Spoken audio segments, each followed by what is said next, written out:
time now for our Pet of the Week. Jessica Salmon from Friends of Stray is joining us along with Marco. Good morning. Good to have you. Thank you. Great to be back. Yeah, it's good to see you as always. Marco he's a little nervous. He seems like he's a little, just checking everything out. This is new for him. Tell us a little bit about him. So Marco it is kind of funny that he's being so nervous because he's a real ham back at the shelter. Marco has been with us since he was about 4 weeks old. He came to us in May with his siblings. Unfortunately, they were in really rough shape. They were covered in fleas and they were anemic and had a lot of parasites. So it took a couple of weeks of intensive care to take care of him. While he was with us, one of his siblings tested positive for a feline disease called panleukopenia. Panleuc for short, because it's really hard for me to say that multiple times. Got it. Yeah, so it's a very deadly disease, unfortunately, and requires a lot of intensive care. Luckily for him, he was exposed to it, but he never did test positive. Okay.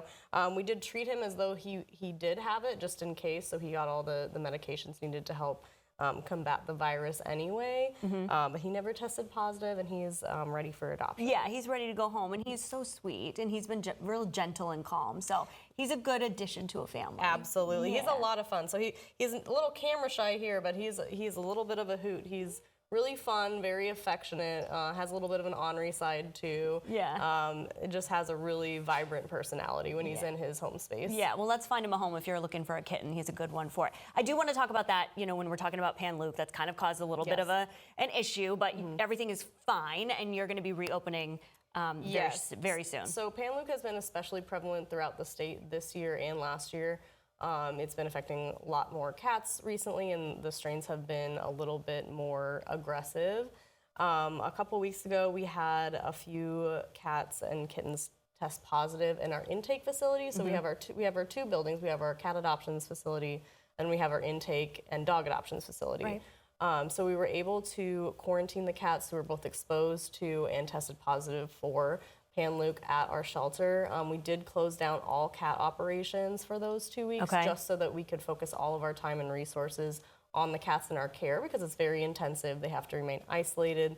They receive lots of different medications and require around-the-clock monitoring to make sure that they are, staying alert, not being too lethargic, not getting dehydrated. Yeah.